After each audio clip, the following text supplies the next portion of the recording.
Hi guys. Happy Thursday.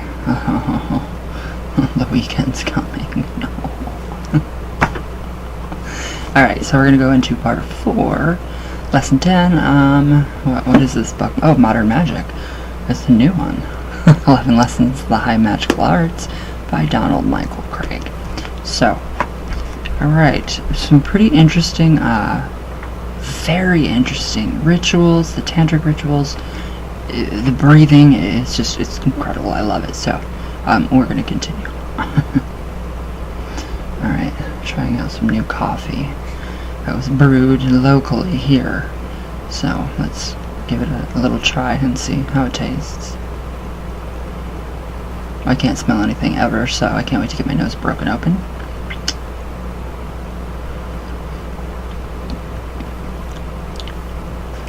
It's too weak. Way too weak. That's way too weak. It almost has like a CBD taste to it. I like that. Very earthy. But it's too weak. Alright. Part 4. And this is lesson 10, part 4, page 455. So, alright, here we go. Alright, now once again, he says, I would like to remind you that this course is only an introduction to ceremonial magic. So just in the last lesson, I could not give you all of the names of the names and powers of the spirits that you can evoke. So too, in this lesson, I could not give you all of the forms and rituals of sex magic. Wow.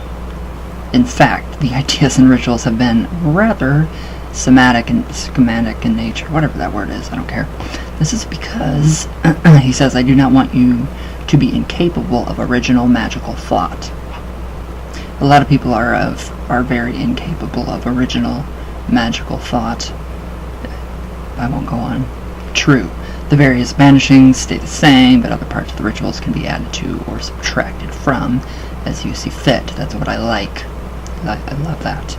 So the only judge is this must be your success or failure. Alright, so it's been successful so far. Alright, now with your knowledge of the 3 types of sex magic, inner and outer alchemy, and thought control, you should be able to pick up any book which covers sex magic and understand what is being said. So, I say should, because most magicians who can perform sex magic, get away bug, try to keep their secrets under the cover of coded or twilight language, which I like. It's just, it's easier to get by with. Others hide in archaic or obsolete wordings that make AE weight seem clear and simple. Wow. So it is claimed by some that the wandering, what is that? Minnesingers? Gullarads and minstrels of the late Middle Ages practiced some form of sex magic. This was coded into their music.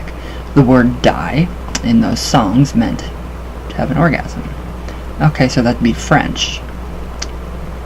The death of, yes, that'd be like French. So, by understanding this, such lyrics as I die in sweet agony, become clear meaning later. This tradition was carried on in Victorian age erotica, wherein an orgasm was frequently described as the little death. That's the, I don't know what, la petite something is the little death in French. So Aleister Crowley, being no stranger to erotic literature, continued with the same allegorical idioms. So in Magic in Theory and Practice, he claimed to have made a sacrifice of a male child of perfect innocence and high intelligence. I really hope he didn't do that. 150 times a year between 1912 and 1928. Of course, he was not talking about taking away lives. Okay. Some Crowley commentators claim that this refers to magical masturbation of the outer alchemy tradition. Alright, so that would make sense, like moon children. Thank God. Others claim that he was taking away the virginity of another person. So if this is the latter true, I am inclined to believe that Crowley did more than a bit of leg pulling concerning numbers. Obviously. So, in ritual printed in Crowley's massive work, The Equinox, there is an instruction for one of the participants in a ritual to take a sword and slit his throat therewith. This refers to magical masturbation. In context, it occurs while watching another couple engaged in ritual sex. Wow. Yeah, that's a little, the code is a little, intense, I would say. Just a little. What is that? Oh, a piece of a rose petal. Huh. Right, so there are a variety of positions for ritualized sexual intercourse. But since they are already printed in many sources, I will not repeat them here. I urge you to investigate them from the books listed in this lesson's bibliography. Alright, so he wants to say, let me repeat that the threefold division of the types of sex magic are quite arbitrary. I have used them merely as a way to make communication of the various techniques easier. In actual practice, those divisions tend to blur. So this is why in the technique of inner alchemy, a useful result is the outer alchemical elixir and its wording. Some of you may have read that a man should not have an ejaculation at all, or at least as seldom as possible. Different sources have different attitudes towards this. So usually depending upon the attitude of the group of which they are a part, so it's conditioning. So yeah, where'd I go?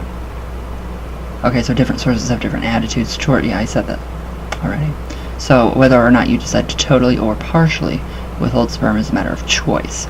Certainly the withholding of sperm negates some forms of outer alchemy.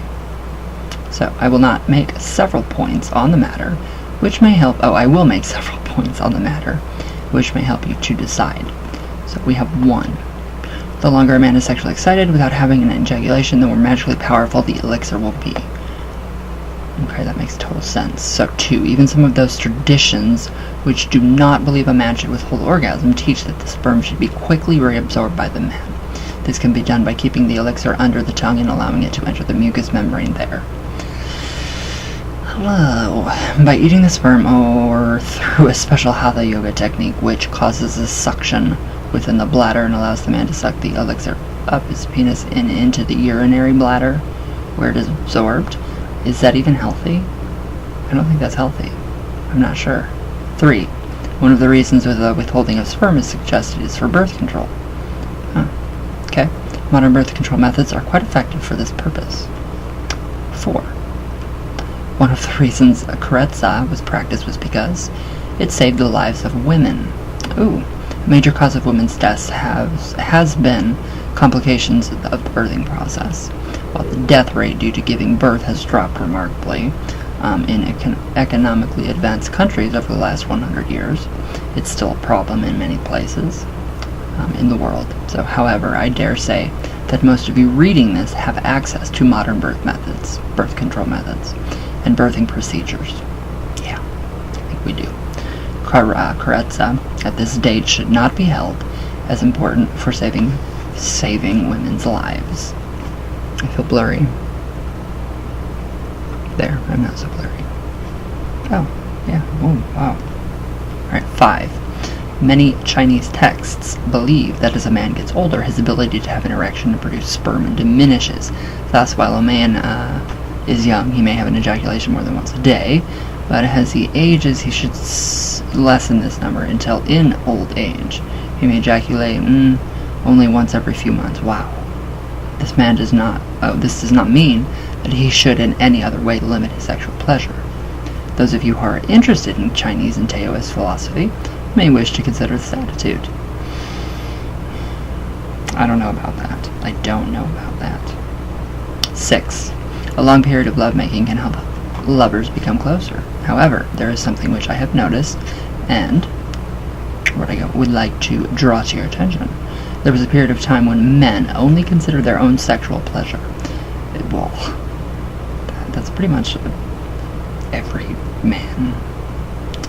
So, more recently, men have become interested in the pleasure of their partners. Good. I like that. With the onset of the modern women's movement, many women have decided to become responsible for their own orgasms. This is directly related to this. So in the Big Bang Theory,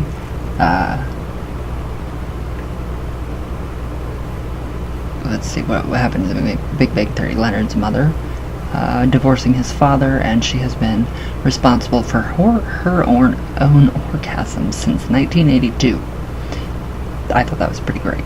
So, okay, even if they are with a partner. So in a sense, this is like the period when men were obviously interested in themselves, although it is nowhere near as selfish.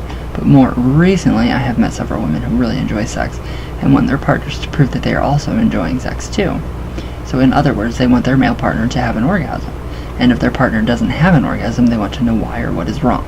Several women have also told me that even if they have one or more orgasms, they feel the act of sex is incomplete until their male partner also had an orgasm. So, alright, that's better. Okay, so he says, while I can make no claim to my research as being final or even scientific, actually, there's a little bit of science behind that right now. I certainly believe that the day when Crowley said you can use any woman for sex magic and not tell her what you are doing is past. Yeah, you have to be consenting and yeah, all that. If your partner asks why you did not have an orgasm, you had better be prepared to say why. Ooh, that's a little tricky. Alright, now, God eating. I wonder what this is about. So, there are many people who firmly believe you are what you eat. Okay, I kind of think I know what this is leading to. My coffee is just not strong enough. Yeah. It's not strong enough whatsoever.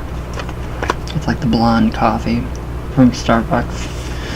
Only 20 times better, at least.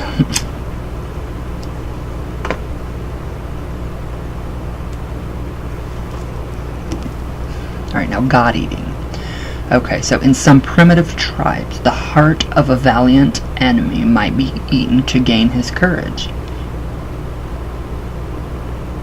I just watched, we watch cook shows a lot. Bizarre Foods, whatever. So, yeah. The hunter who slew an animal would have the first choice of what part of the animal in order to eat, to absorb those qualities of the animal which he wished to possess. So the ultimate form of this belief comes with God eating. So this was a pre-Christian tradition which eventually adopted by the Christians, especially Roman Catholicism. Can you guys guess where? The blood and whatever, the blood and flesh of communion. The blood and flesh of Christ. Quote, quote, quote, quote, quote. Many air quotes with that one. Okay, so the idea is simple. Bring the essence of God or goddess into something edible.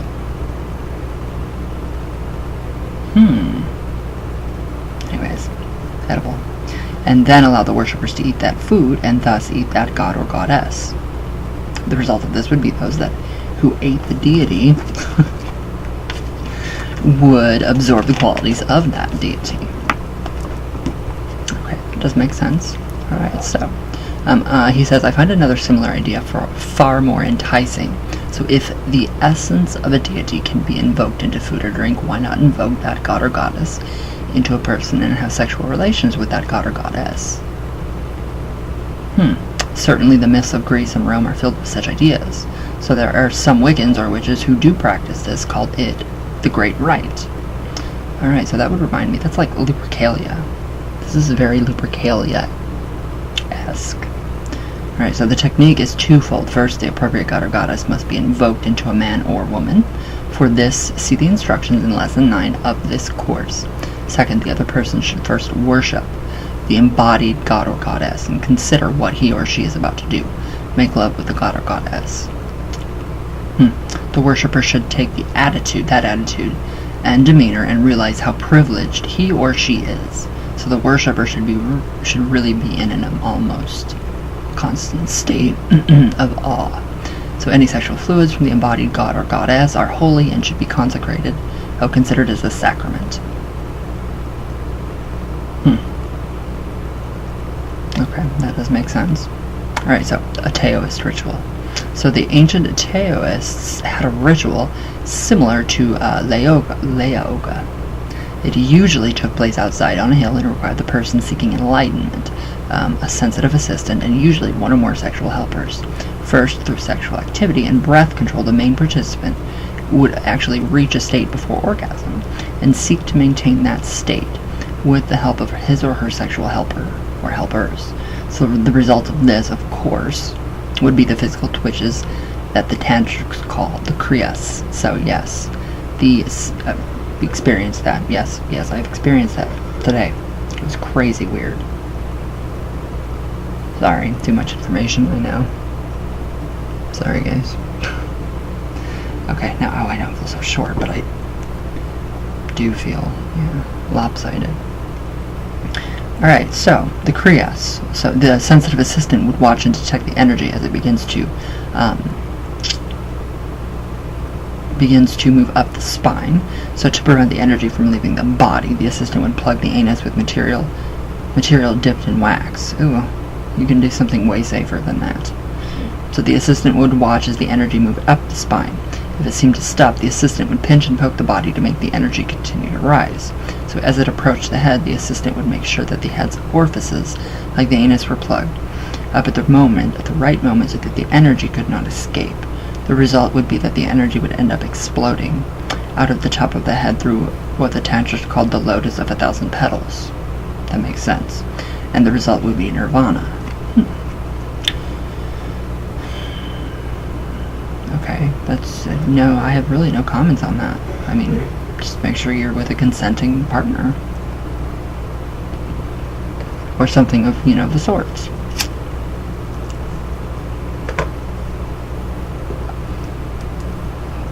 I really did think about the whole, 45-minute thing, 15-minute thing. But I still feel like it just, without, eating, I just still feel like it worked. So it did work. It did work. So I don't know. Anyways, part 5. Allergies are bad today. Alright, so, when I was going to UCLA, back in the late 60s and early 70s, people seemed to care more about one another than they do at this time. Of course, there was amazing things going on. It was so much more fun back then. There was a war going on. People, were more loving and caring. So, granted, this is a generalization, but I have found through interactions with hundreds of college students, that their main interests today seem to be how much money they can earn after they graduate and where the party's at. Yeah, no.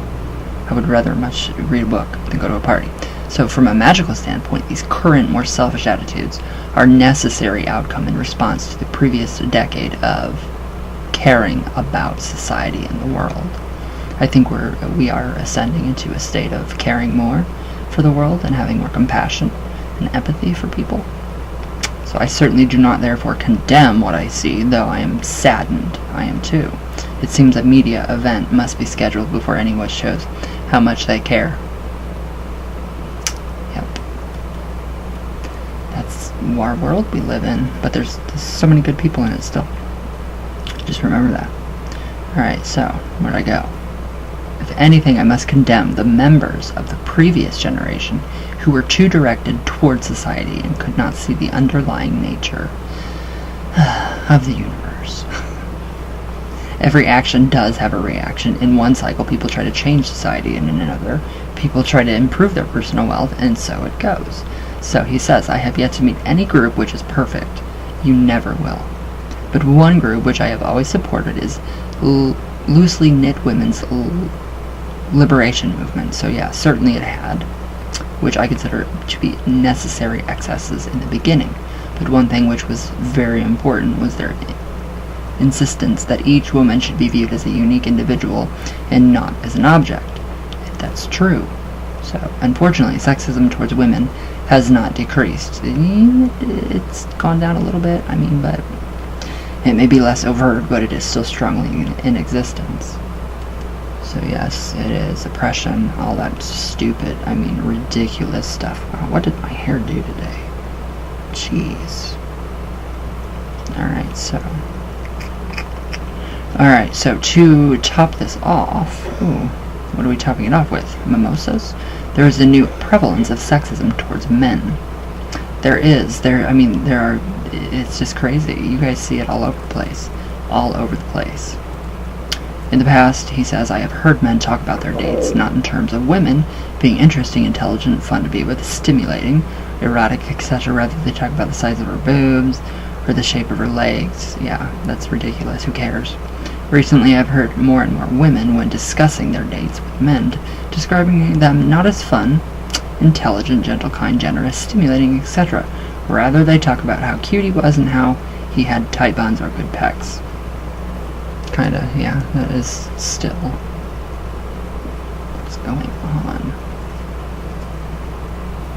Whatever. Alright, so. Okay, so far be it from me to criticize beauty. It is a marvelous gift from the divine, although the divine is helped quite frequently at the spa and by the basic plastic surgeon, which I do totally agree with. So, still, to judge a person only on their appearance is nothing less than vicious and cruel. So it turns people who don't match to the norm into sad, unfulfilled, and lonely people. And since most of appearance is a gift of birth, it is clearly but a step away from racism. I believe that. It's sad. It's very sad. It's very sad. Wow, I need to do my new growth again. So, it is not only those who are oppressed who experience loss as a result of appearanceism. So yeah, this is a big time thing. It's ridiculous.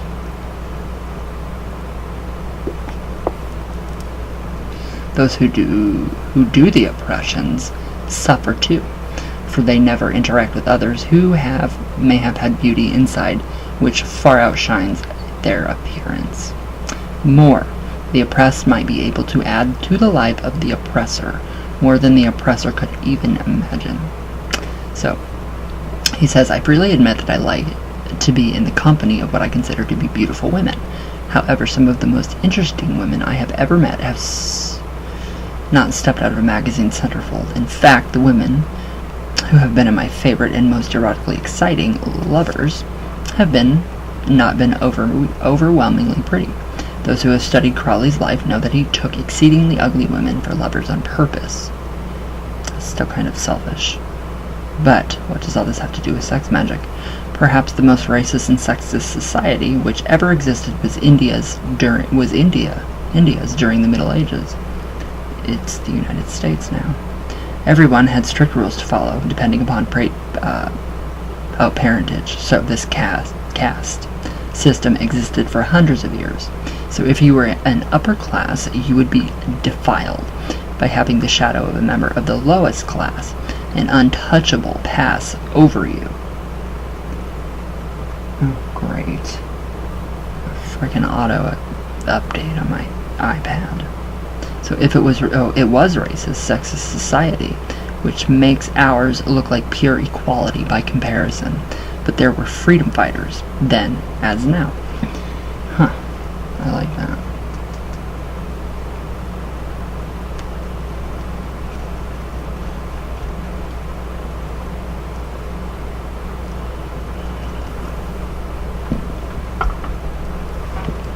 Okay.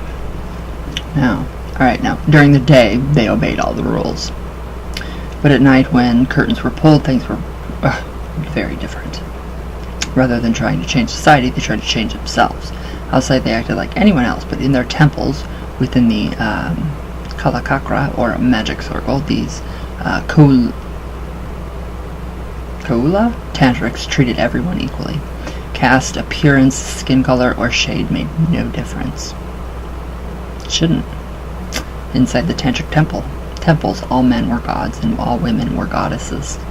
And these tantrics developed a whole philosophy of beauty, love, understanding, sensitivity, science, and art, while Western Europe went through the Dark Ages, a period of hate, filth, superstition, ignorance, prejudice, and selfish egotism.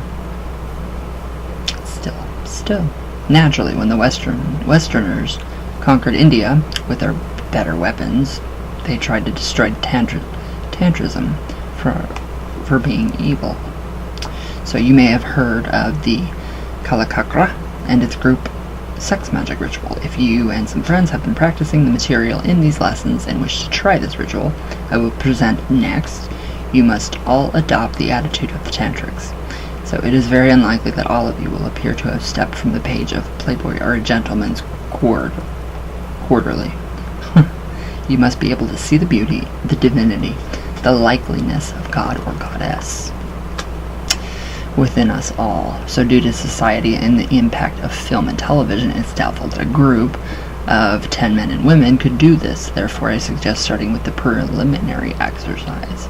So this exercise should be done with a minimum of 3 men and 3 women. 5 or more of each sex would be preferable. In a large room, let there be 1 of the women and all of the men. There should be a comfortable chair in the center wherein the woman sits. The men sit on cushions in a circle around the woman. Everyone should be naked. The other women should sit outside the circle in darkness and may or may not be dressed. So, by predetermination, let one person do the lesser banishing ritual of the pentagram, and another do the banishing ritual of the hexagram. Similar rituals, although with a Hindu flavor. I love Hindu. Hinduism is amazing. So, we're done by the ancient tantrics. Now, so one at a time, let each man worship the woman in the center of the circle, for she, like all women, is the embodiment of the feminine aspect of the divine. So each may worship her in his or her own way. In his own way. So you may dance or sing in her honor. You may wash her hands and her feet or caress her. And yes, this does imply touching or kissing the breasts and genitals.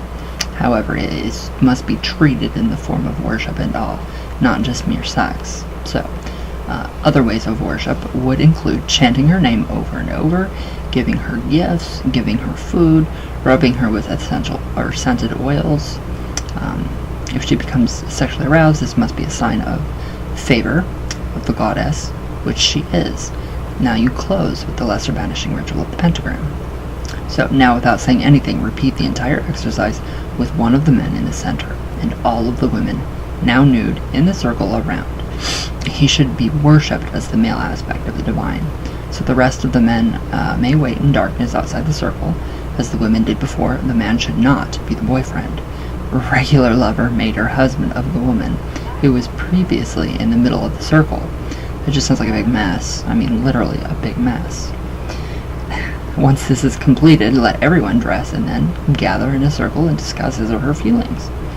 So, special attention should be paid to the feelings, expressions, and actions of both of the people. So, who were regular in the chair, acting the roles of the goddess and god, and their regular romantic partners, if any. So, is there any jealousy or anger? Yeah, I would be jealous and angry and pissed off. And so it wouldn't work. Not for me. Are such emotions hidden just below the surface? Yes. If so, these people are not meant for this type of work at this time. Nope, not me. This should be repeated for each of the women and men of the group. So, at least I can honestly say no, I would not do that. So the ancient tantrics had nothing like this, but they did have years of training under the watchful eye of the tantric master teacher. It gets intense. What is going on? There. That's better. That's a lot better. Alright, now, when the teacher decided to take a pupil who was ready to participate in the Kalakakra ritual, I like saying that, Kalakakra ritual, and only then would a student be allowed to join. So since you probably do not have a tantra master on your block, and no, I don't have neighbors. I live in the middle of nowhere, thank the gods. So the above exercise will help weed out those who are not emotionally ready for the group working. Hell no. I'm not emotionally ready. This does not make them bad or immature. Exactly. It merely means that this time they are not ready to do this work. If one member of a couple is not ready to participate, both should be excluded. So let us assume that you now have 5 men and 5 or more women ready to do this ritual. So there may be more women, as they are seen as initiatrixes and instructresses. I hope I said that word right. And can help the couples in the ritual. So have a room with no furniture, but filled with pillows. Ooh. And throws. Oh, I love that. If it is winter, be sure that the room has plenty of heat. Let there be incense and candlelight and flowers, food and wine and cool water.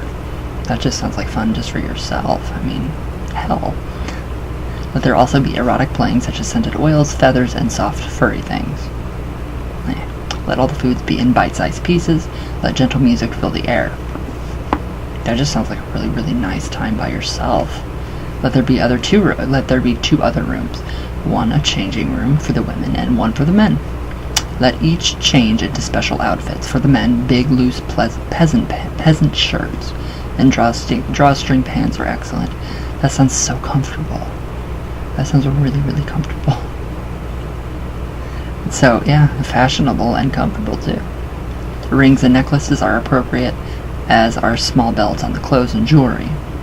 Yeah, I don't take my jewelry off. So the same is true for the women, only their clothes should be even more sheer than the men's. They should also apply makeup, and even exotic body paints to exaggerate their sexuality. An example of this might be adding some red color to the areolas around the nipples, or to the pubic hair. No. Fire crotch. Also use small drops of different scented oils on various spots of the body, so that a traveling nose can find different scents wherever it goes. Okay. All of the women should wear soft shoes, which are easily identifiable from each other. Ooh, I can think of like those really comfy slippers that you get in the hotels.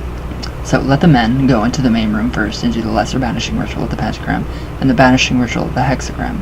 Once this is done, one man should take the knife used for the lesser banishing ritual and touch its point to the floor just to the right of the door through which the women will enter. He should then pick up the blade straight up as high as he can reach and move it over the top of the door and down by the left of the door. He has thus made a doorway in the magic circle to allow the women to enter. So a knock on the door will be a signal for them to do so. And once they come into the circle, the actions of the man with the knife should be reversed so that the circle is closed.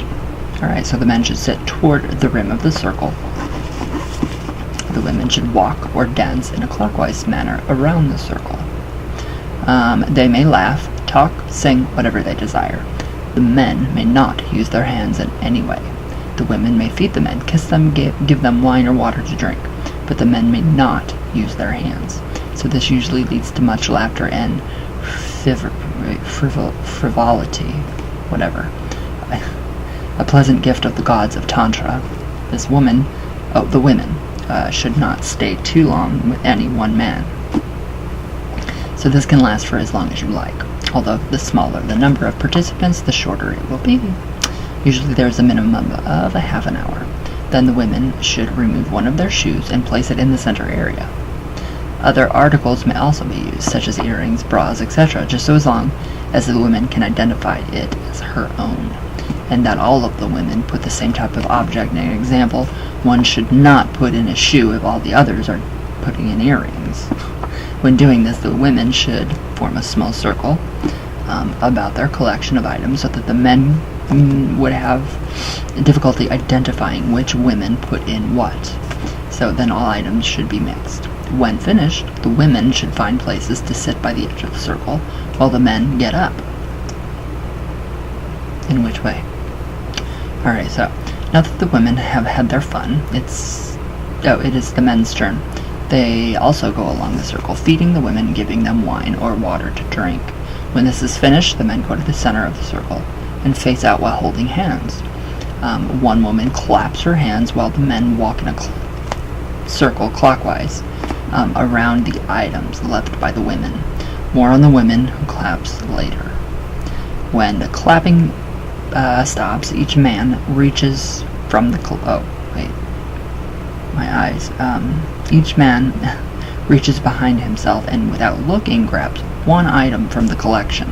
Then, once again, the men go around the circle trying to determine whose item they possess.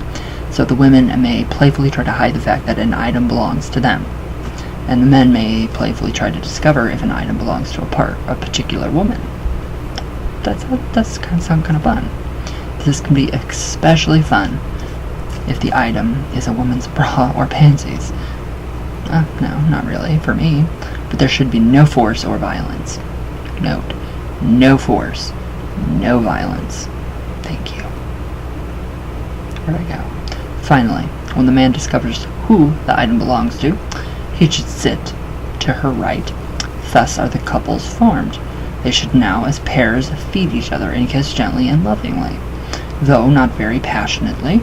After some time at this, the man firmly says to his partner, "Goddess, thou art mine tonight. Thou art my wife, till it be light." It's very different. So, to which she replies, "God, thou art mine tonight. Thou art my husband, till it be light." Now the kissing and caressing and use of erotic toys can increase the clothes. And the clothes can gradually come off. From here, there are two alternatives. 1. When intercourse begins, the couple should take a comfortable position and not thrust. They should synchronize their breathing until they have the Mahatantra experience and reach nirvana. 2. Realizing that the deities of Tantra appreciate the energies of love, the couple may have prolonged active intercourse with much thrusting in honor of the gods. When finished, each couple may sleep or rest together and may repeat option 1 or 2 until it is light. When the first light of dawn is seen, the lesser banishing ritual of the pentagram and the banishing ritual of the hexagram should be repeated, and everyone should return to the dressing room and reclothe. Alright, now here's a few notes on this ritual. 1.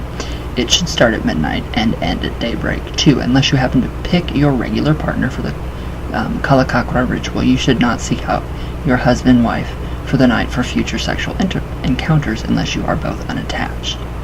3. Traditionally, there may be extra women in the circle. They may guide things. Only one of them may be the woman who claps the time for men. So also aid the couples by bringing them food, drink, and erotic toys. They may also caress and kiss the couples while the couples are engaged in intercourse. However, they do not actually have intercourse with the couples, nor should the couples seek to caress or kiss these women. In the beginning of the ritual, they are treated like the other women, as the men go around the circle feeding the women and playing with them. So, number 4, the method of picking partners given here is a traditional one. This is very, very Lupercalia. I mean, if you even watched episode 4, Lupercalia, on Sabrina, this is like the pairing, and then the coupling, and all that, the hunt. So, the one woman claps while the circle moves in opposite directions. When the clapping stops, each person becomes a couple with the member of the opposite sex nearest him or her. I'm seeing a big connection with that episode. 5. Although this is based on an ancient tantric ritual, not all tantrics practiced it. Similarly, most Protestants don't worship in the same way Catholics do. Well, obviously. So if someone tells you that he or she is a tantric and they don't do that sort of ritual, it may be true, but find out the tantric tradition they belong to and who initiated them into tantra. Chances are they speak with little knowledge. So, this is a very dangerous ritual. Many good relationships have been broken up because of it. So, if you don't feel comfortable, don't do it. Or more appropriately, many relationships which seem good have broken up after this ritual, because the relationship was not really stable, nor secure, nor ready to handle the freedom of the Kalakakra. Because of this possible danger, should you or any reader attempt this ritual, neither the author, publisher, nor distributor be responsible for the outcome. So, there we go. If you have any doubts after trying the preliminary exercise, don't do this ritual. Not at all. Stay away.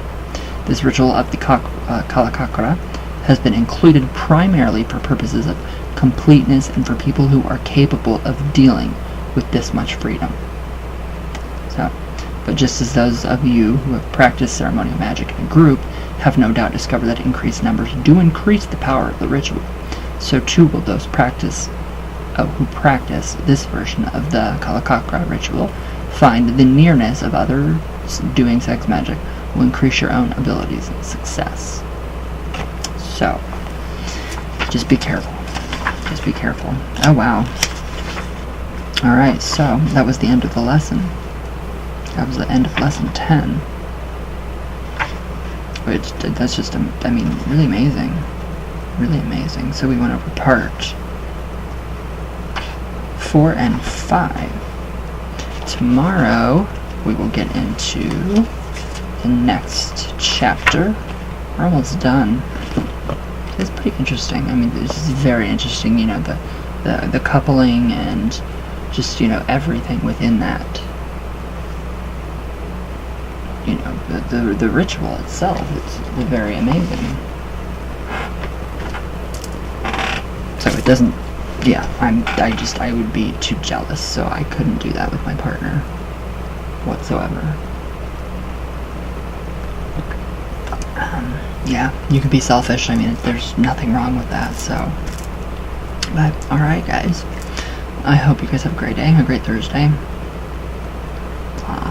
And I will see you guys tomorrow. So, I love you all very, very much with all of my heart. All the way from Venus, all the way back down. And I will see you guys tomorrow. So, thank you guys for watching. My hair won't stay in the video, so it's too big. I love you all, and thank you guys.